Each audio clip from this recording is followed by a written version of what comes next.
ব্যাংকের থেকে টাকা চুরি করেছে নিশা, সত্যিটা জানতে পারছে উজি। সম্পূর্ণ জানতে হলে ভিডিওটিতে একটি লাইক করে দেখতে থাকো। গল্পের শুরুতেই দেখা যায় যে উজি চলে গিয়েছিল সেই ব্যাংকে, যেখানে কিনা অলরেডি নিশা ছদ্মবেশ নিয়ে ঢুকে ব্যাংকে ডাকাতি করতে শুরু করে। এরপর উজি অনেকবার ডাকাডাকি করার পরেও যখন কেউ গেট খোলে না, তখনই উজির সন্দেহটা বেড়ে যায়। আর উজি পাইপ দিয়ে বেয়ে উপরে উঠে দেখার চেষ্টা করে, বুঝতে পারে যে সত্যি সত্যি এই ব্যাংকে ডাকাত পড়েছে। এরপরে সমস্ত টাকা পয়সা নিয়ে আস্তে আস্তে বেরোবে বলে ঠিক করে নিশা।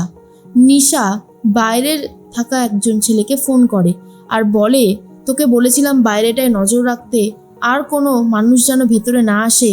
এরপর সেই লোকটা বলে, আরে বাইরে তো রয়েছে উজির বর, তারপর শ্বশুরমশাই, এরা আবার এসেছে। এটা শোনার পর নিশা আরও বেশি করে ভয় পেয়ে যায়। কি করবে নিজেই বুঝে উঠতে পারে না। আর তখনই উজি চেষ্টা করছে গুন্ডাগুলোকে ধরার, তার মধ্যেই নিশা পালানোর চেষ্টা করে, বন্দুক তাক করে ধরে সেখান থেকে বেরোনোর চেষ্টা করছে।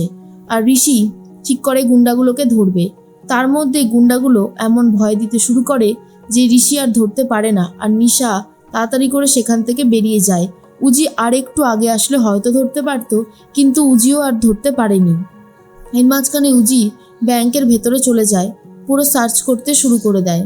এরপর উজি ভাবে, যেভাবেই হোক না কেন আসল অপরাধীকে ধরতে আমায় হবেই। তখন দেখা যায় ঋষি বলে, এই ব্যাংকে আমাদের অনেকগুলো টাকার সেভিংস ছিল, সবটা তাহলে জলে চলে গেল। তখন উজি বলে, কারোর টাকা জলে যাবে না, আমি কথা দিচ্ছি যেভাবেই হোক না কেন আসল অপরাধীকে ধরে আমি সাধারণ মানুষের কষ্টের টাকা ফিরিয়ে দেব। জিজ্ঞেস করে কত টাকা চুরি হয়েছে, বলে দেয় ম্যাডাম অনেক, 75 লাখেরও বেশি। এটা শুনে তো উজিও অবাক হয়ে যায় আর ভাবে, এতগুলো টাকা নিয়ে পালিয়ে গেল আর আমি কিচ্ছু করতে পারলাম না। তখন কাকুমণি বলে, তার মানে উজি তুমি সবটা জানতে যে আজকে এই ব্যাংকে চুরি হতে চলেছে, কিন্তু তুমি আমাদেরকে বললে না কেন? তুমি কি জানো যে ওই গুন্ডাগুলো দাদার মাথায় বন্দুক ধরেছিল? তখন উজি বলে, বিশ্বাস করো কাকুমণি, আমি সত্যি এটা জানতাম না যে এই ব্যাংকে ডাকাতি হবে আজকে। আমি শুধু জানতাম যে সাইবার অ্যাটাক করা হয়েছিল, মানে ওরা চেষ্টা করেছিল অনলাইনে কিছু করার, কিন্তু করতে পারিনি। তাই বলে যে ওরা আজকেই এখানে এসে এই কাণ্ডটা ঘটাবে, সেটা যদি আমি আগে থেকে জানতাম তাহলে তো আমি ফোর্স নিয়েই আসতাম। ঋষি বলে, কি হবে এবার আমি বুঝতে পারছি না, এতগুলো টাকা ওই ব্যাংকে ছিল। উজি বলে, একটু ধৈর্য ধরো, সমস্ত টাকা ফিরে পাওয়া যাবে।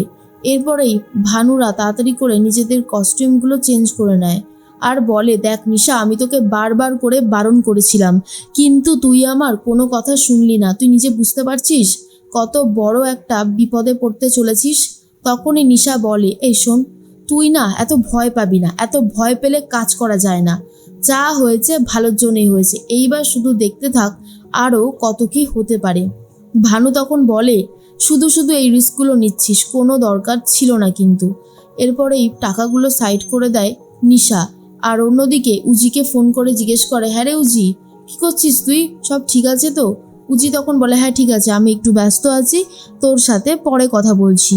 নিশা তখন বলে, আরে কি হয়েছে বল না, যদি কোনো হেল্প লাগে আমি হেল্প করতে রাজি আছি। কিন্তু উজি কোনোভাবেই বলতে চায় না। নিশা ভানুকে বলে, বলেছিলাম না যে কোনোভাবেই বলবে না, ওকে আমি হাড়ে হাড়ে চিনি। এরপরেই দেখা যায় সবাইকে ভাগ বাটোয়ারাও করে তাদের টাকাগুলো বুঝিয়ে দিচ্ছিল নিশা। ভানু তখন দেখতে পায় তাদেরই ছেলে যারা ছিল তার মধ্যে একজনের আংটির পাথর পড়ে গেছে। এরপর বুঝতে পারে ভানু, এইটা যদি ধরে ফেলে উজি, তাহলে খুব সহজেই হয়তো সত্যের কাছাকাছি পৌঁছে যাবে।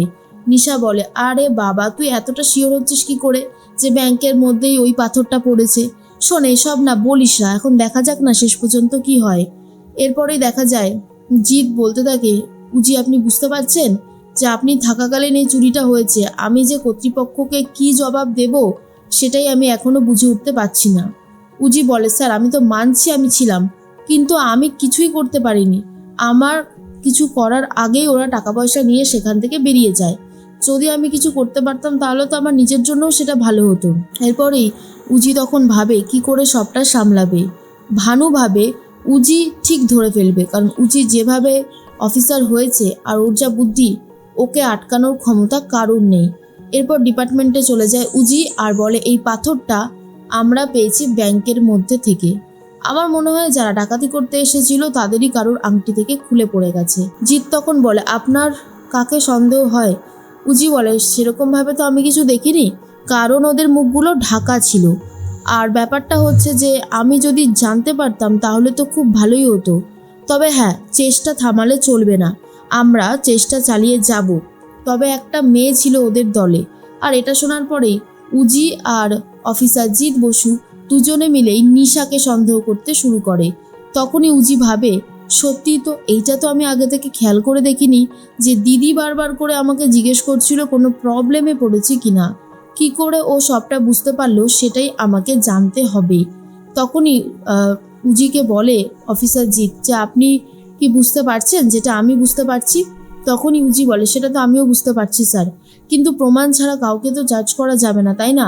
জিৎ বলে, আমি ভাবছি আমার আর ওর বিয়েটা যত তাড়াতাড়ি হয়ে যায় তত তাড়াতাড়ি ভালো। তখনই উজি বলে, কি বলছেন কি স্যার? জিৎ তখন বলে, তাহলে ওকে চোখে চোখে রাখা যাবে, না হলে বুঝতে পারছো কতগুলো টাকার ডাকাতি করেছে, এরপর তো জেল হলে আর কোনোদিনও বাইরে বেরোতে পারবে না। হ্যাঁ আমি জানি কোনো প্রমাণ নেই, তবে প্রমাণ ওর বিরুদ্ধে ঠিক জোগাড় করা যাবে। একটা না একটা কাঁচা কাজ ও করবেই করবে, আর সেখান থেকেই আমাদেরকে ওকে ধরতে হবে। উজি ভাবে, দিদি তোকে বারবার করে শোধরানোর চেষ্টা করি, কেন তুই এই অপরাধগুলো করিস আমি বুঝে উঠতে পারি না। তার মধ্যেই সবাইকে ভাগিয়ে দেয় নিশা, আর তার যে টাকাগুলো ছিল সেগুলো খুব যত্ন করে তুলে রেখে দেয়। ভানু তখন বলে, তুই ধরা পড়বি সেটা আমি জানি, কিন্তু এরপর ধরা পড়লে যে কি শাস্তি হবে আমাদের, আমি শুধু সেটাই ভাবছি। তারপরে নিশা ভাবে, কোনোভাবে আমাদেরকে ধরতে পারবে না উজি, কারণ কোনো প্রমাণই নেই, তো ধরবে কি করে? কিন্তু উজি জানে নিশাকে এভাবে হবে না, অন্যভাবে প্ল্যান করে ধরতে হবে।